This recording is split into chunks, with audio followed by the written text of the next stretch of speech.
Parce que je crois que ça dure pas 2 ans. Pas du tout sur ce plan-là. Je pense qu'un avocat, surtout un avocat réputé comme vous, c'est-à-dire vous ne cherchez pas les affaires pour vivre, choisit ses clients. Et que quand vous choisissez de défendre Salah Abdeslam, ce n'est pas par hasard.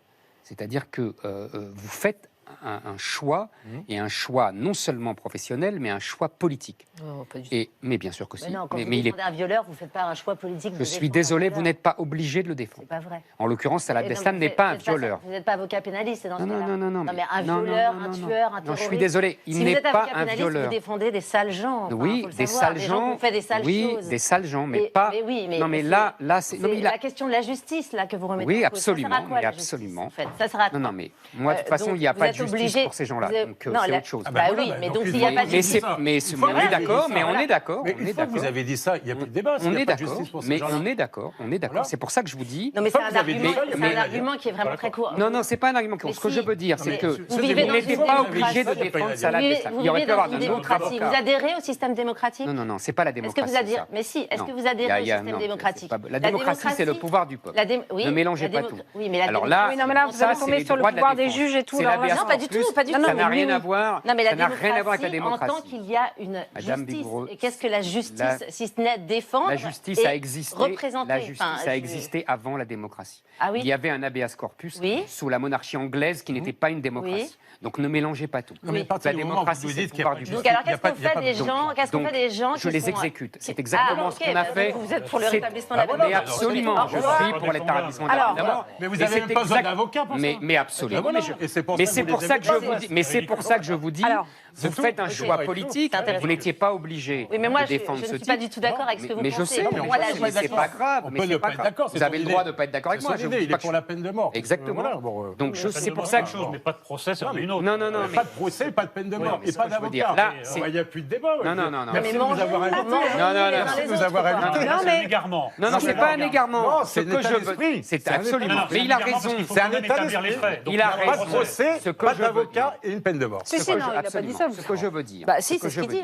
Excusez-moi, mais vous avez très bien compris. Vous avez très bien compris. Ce que je veux dire, c'est que en choisissant de le défendre, vous faites un choix politique. Oui, parce que moi, je ne suis pas pour la peine de mort. Mais oui, je suis pour un procès. Et vous défendez un type qui tue au nom d'Allah. C'est pas un hasard. Par exemple, si vous voulez, vous faites un choix. Il y a des gens qui refusent. Donc vous voulez c'est défendre tout le monde? Oui. Monsieur Zemmour, vous pensez ce que vous voulez. Bien sûr, mais vous aussi. Je vous écoute depuis tant d'années. Vous êtes gentil. À la télévision, etc. Vous avez votre point de vue. Vous nous dites là clairement. Moi, je ne suis pas pour le procès. Je suis pour la peine de mort. Et je suis on peut faire la peine de mort après la peine de juge. Oui, non, mais c'est on peut faire un procès. Mais regardez, il y a eu un procès en Irak. Là, les gens, ils sont condamnés à mort. Les avocats, ils ont vu 10 minutes. Tout ça, c'est de la magie. Ça me va très bien. Ça vous va très bien. Donc, on n'a plus besoin d'échanger sur les garanties de la justice. C'est insoutenable. Sur les garanties. Mais pour ces gens-là, franchement. Mais qui décide de qui est ces gens-là? C'est qui? C'est vous. Non, mais vous savez, monsieur Zemmour, que vous n'êtes pas à l'abri d'être un jour de ces gens-là. Moi, je ne tue pas au nom d'Allah. Je vais vous dire quelque chose. Non, mais la bascule vers le crime, si vous avez lu le livre, vous pouvez vous en rendre compte. Ça ne tient à rien dans la vie. Ça tient à rien. Un jour, ça peut vous arriver et vous aimeriez qu'on vienne vous repêcher. Ou qu'on vous donne...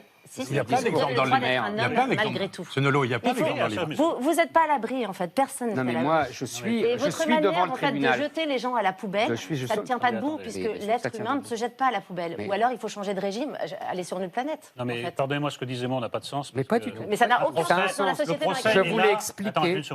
Le procès est là déjà pour établir les faits. Alors tu ne peux pas dire le type est coupable parce que je le décide, on va le dire. C'est rien du tout. Ça ne marche pas comme ça. Mais moi, je ne suis pas contre le procès. J'essaie d'expliquer à M. Berton qu'il a fait un choix politique en défendant. Vous savez que Gilbert Collard a dit la même chose que vous. Bah, vous voyez. Gilbert Collard a dit. Il est avocat. Oui, non, il était avocat. Non, il était avocat. Il est devenu homme politique et voilà. Il est avocat quand même, vous l'avez dit vous-même. Non, il a dit si on défend un terroriste, c'est qu'on épouse ses thèses. Il ne dit pas autre chose que vous. Oui, mais il n'a pas tort. Ça vous permet de vous classifier. Mais il n'a pas tort. Mais non, mais il n'y a pas tort, mais vous êtes certains à penser ça, qu'on n'a plus besoin de procès, qu'on n'a plus besoin d'avocats, et que la justice, finalement, elle appartient à certains et quelques-uns qui pourront la rendre, par exemple, au nom du peuple. Puisque c'est pour ça qu'on va supprimer, entre parenthèses, dans quelques mois, les jurés populaires. Vous rendrez la justice pour les autres, on va mettre le peuple de côté. Non, moi, je suis pour justement la justice au nom du peuple, monsieur. Ah oui, au nom du peuple. Au nom du peuple. Non, moi, je suis par la justice. par le peuple. Moi aussi. Et quand on supprime les jurés populaires... mais moi, je ne suis pas favorable. Je vais poser la question sous un autre angle. Est-ce qu'il vous est arrivé de regretter d'avoir défendu certaines personnes?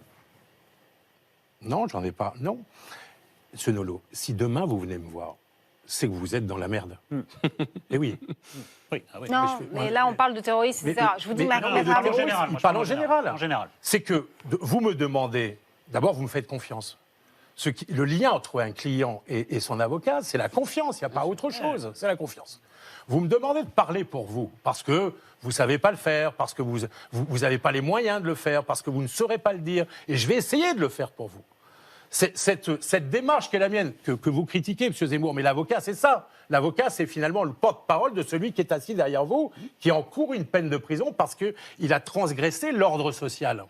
Cet ordre social qui va essayer finalement de se reconstituer grâce au procès et d'essayer d'avancer, parce que soit on les met en marge, soit on essaie de les réintégrer. C'est ça tout le débat démocratique et le débat de la justice. Et vous considérez qu'il faut les dégager. Exactement. Et moi, je fais partie de ceux qui considèrent qu'on doit les réintégrer. Et c'est ça notre désaccord de fond, vous avez raison. Mais je ne peux pas regretter de la confiance que vous me faites en vous demandant, pour répondre à votre question, de vous défendre. Parce que si je regrette, j'arrête mon métier. Enfin, j'ai failli à ma mission. Dans la mission de l'avocat, il y a l'humanité, il y a plein de choses. Mais surtout, il faut que vous vous rendiez dans les cours d'assises pour vous rendre compte que le fait que les gens sont jugés, même pour les victimes, ça apporte beaucoup de choses.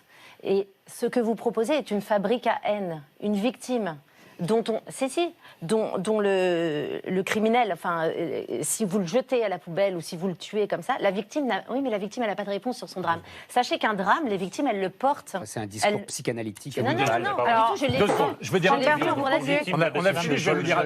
Elles ont besoin de réponse, les victimes de Salah Abdeslam, s'il avait parlé, elles ont besoin de réponse pour vivre et pour avancer. Et la société tout entière. On les empêche de se venger. Mais en vérité, elles ont besoin de vengeance. En 2021 ou 2022. Moi, Salah Abdeslam aurait tué mon enfant. C'est pas de réponse que j'aurais besoin, c'est de vengeance. C'est de lui. Vous aurez besoin des deux. Il a raison. Vous aurez besoin des deux. Franck Berton. Vous aurez besoin des deux. Vous vouliez conclure. Non, parce que vous n'avez pas traversé un drame à un moment donné qui vous dit que quand vous traversez un drame, vous avez besoin d'être aidé. Et le procès est une catharsis, vous permet d'être aidé. Vous vouliez conclure. Oui, je veux conclure parce que je veux en venir à ça, parce que Salah Abdeslam, il a fait une chose, c'est qu'il vous a privé de sa parole. Je n'ai privé de rien, moi. Si, il a privé les gens de sa parole, et notamment les victimes. Sa parole. Vous ne pouvez pas parler au nom des victimes. Si les victimes qui sont... à ce procès qui va se tenir en 2022, elles vont toutes être là. Elles vont attendre quoi? Des explications sur cette tuerie et cette boucherie qui s'est passée. Mais si elles ne sont pas toutes dans la vengeance, mais bien sûr, vous ne pouvez pas parler pour elles. Monsieur Berton, il n'y a pas d'explication. S'il leur donnait des explications, s'il leur donnait un sens, ou il n'y a pas de sens, mais s'il leur donnait quelque chose à un moment donné... Mais il a donné son sens. Non. Il a dit Allah Akbar. C'est ça le sens. Mais bien sûr que ça suffit. L'être humain évolue. Mais ça suffit. Non.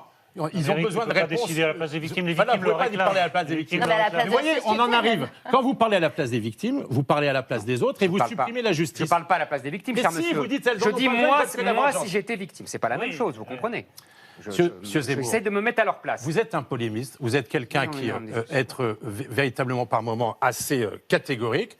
Évoluer, notre société, elle évolue aussi sur le discours de l'autre. Écoutez l'autre, c'est nécessaire, c'est indispensable. Vous savez, vous ne m'aurez pas avec l'évolution. Vous savez, vous allez me dire que la langue évolue. Ah, mais là, c'est fini. Ça peut se dégrader. Mais oui,